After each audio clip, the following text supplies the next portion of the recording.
परिवार अमेरिका में रहता था, लेकिन हर साल वे लोग इंडिया घूमने आया करते थे।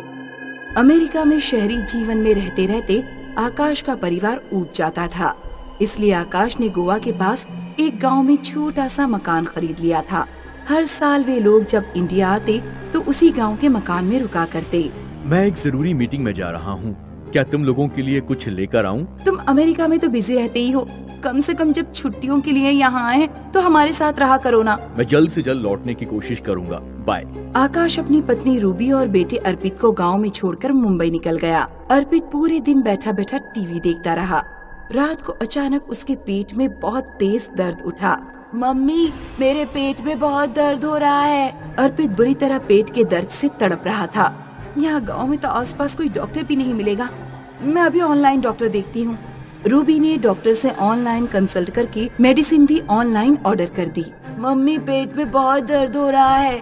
बस बेटा, 2 घंटे में मेडिसिन आ जाएगी। अर्पित पेट पकड़कर लेटा रहा और उसकी माँ सोफे पर बैठी मेडिसिन आने का इंतजार करती रही। 12 बजने वाले थे। रूबी की आंख लग गई। तभी किसी ने डोरबेल बजाई। मम्मी उठो तो, लगता है मेडिसिन आ गई है, जल्दी डोर पर जाओ। रूबी दरवाजा खोलने चली गई और अर्पित ने फिर से टीवी ऑन कर लिया। अचानक अर्पित को बाहर से अपनी माँ के बुरी तरह चीखने की आवाज सुनाई दी। अर्पित तुरंत दौड़ते हुए मेन गेट की तरफ गया। उसने देखा कि मेन गेट खुला हुआ है। बाहर मेडिकल बॉक्स लिए एक चुड़ैल खड़ी थी और अर्पित की माँ चुड़ैल के बराबर में धरती पर पड़ी हुई थी। उसके सिर से खून बह रहा था। वो अपने रूम की तरफ अपने पापा को कॉल करने के लिए दौड़ा। अर्पित के हाथ पैर बुरी तरह से कांप रहे थे। हेलो पापा, हमारे घर कोई चुड़ैल आ गई है, उसने मम्मी को मार दिया या शायद बुरी तरह से घायल कर दिया है। अर्पित अपने पापा से बात कर ही रहा था कि चुड़ैल उसके रूम तक पहुंच गई। सर, आपकी मेडिसिन। फोन अर्पित के हाथ से छूटकर गिर गया और वो रूम के पीछे वाले दरवाजे से घर से बाहर निकलकर गौशाला में घुस गया, जहाँ ढेर सारा भूसा रखा हुआ था। मैं इस भूसे में छिप जाता हूँ, चुड़ैल मुझे यहाँ नहीं ढूंढ पाएगी। अर्पित ने अपनी आंखों को छोड़कर बाकी पूरे शरीर को भूसे से ढक लिया। कुछ देर बाद अर्पित को अपने सामने पड़े भूसे के ढेर में कुछ हलचल दिखाई दी। आपकी मेडिसिन सर। अर्पित बचाओ बचाओ चिल्लाता हुआ दोबारा घर में भाग गया। उसने घर के सभी खिड़की दरवाजे बंद कर दिए और बेड के नीचे छिपकर बैठ गया। वो 1 घंटे तक बेड के नीचे छिपा रहा। तभी दरवाजे पर उसे अपने पापा की आवाज सुनाई दी। अर्पित, दरवाजा खोलो बेटा, क्या तुम अंदर हो? अपने पापा की आवाज सुनकर अर्पित की जान में जान आई। हाँ पापा, मैं बस अभी आया। अर्पित ने तुरंत जाकर दरवाजा खोला। उसने देखा कि चुड़ैल उसके पापा की गर्दन पकड़े खड़ी थी। आज मेरा बदला पूरा होगा। चुड़ैल ने आकाश के सिर में चाकू घोंप दिया। फिर वो अर्पित की तरफ बढ़ी। इस बार अर्पित को दरवाजा बंद करने का भी समय नहीं मिला। वो अपने रूम की तरफ दौड़ा और उसने अपने रूम का दरवाजा बंद कर लिया, लेकिन चुड़ैल दरवाजा तोड़कर उसके कमरे में घुस गई। तुम कौन हो?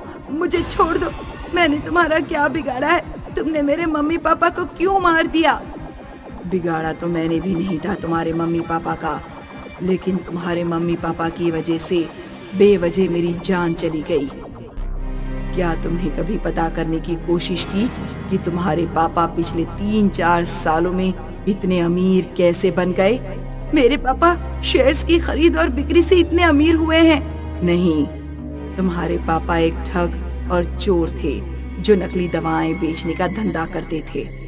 तुम्हारे पापा ने एक बड़ी दवा बेचने वाली कंपनी की वेबसाइट को कॉपी करके एक डुप्लीकेट वेबसाइट तैयार की। उसी से वो नकली दवाइयां बेचता था। तुम्हारी माँ रूबी वेबसाइट से आने वाले कॉल्स को हैंडल करती थी। मुझे डायबिटीज की जेनेटिक प्रॉब्लम थी। अक्सर मुझे इंसुलिन के इंजेक्शन लगवाने की जरूरत पड़ती थी।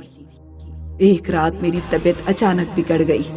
मैं मुंबई में जॉब करती थी और अकेली ही रहती थी। मैंने ऑनलाइन मेडिसिन ऑर्डर की और नकली दवा के इंजेक्शन लगा लिए। उनसे कोई असर नहीं हुआ। सुबह तक मेरे कुछ दोस्त मेरे रूम पर पहुंचे, तब तक मेरी जान जा चुकी थी। वे मुझे हॉस्पिटल लेकर पहुंचे तो डॉक्टर ने कहा कि अगर सही समय से मुझे मेडिसिन मिल जाती तो मेरी जान बच सकती थी। तुमने मेरा कुछ नहीं बिगाड़ा है, इसलिए तुम्हें छोड़ रही हूँ और उम्मीद करती हूँ कि तुम अपने पिता जैसे काम नहीं करोगे। इतना कहकर चुड़ैल गायब हो गई। कुछ सालों बाद जब अर्पित समझदार हो गया तो उसने अपने मम्मी पापा की प्रॉपर्टी बेचकर सारे पैसे एक चैरिटी हॉस्पिटल को दे दिए।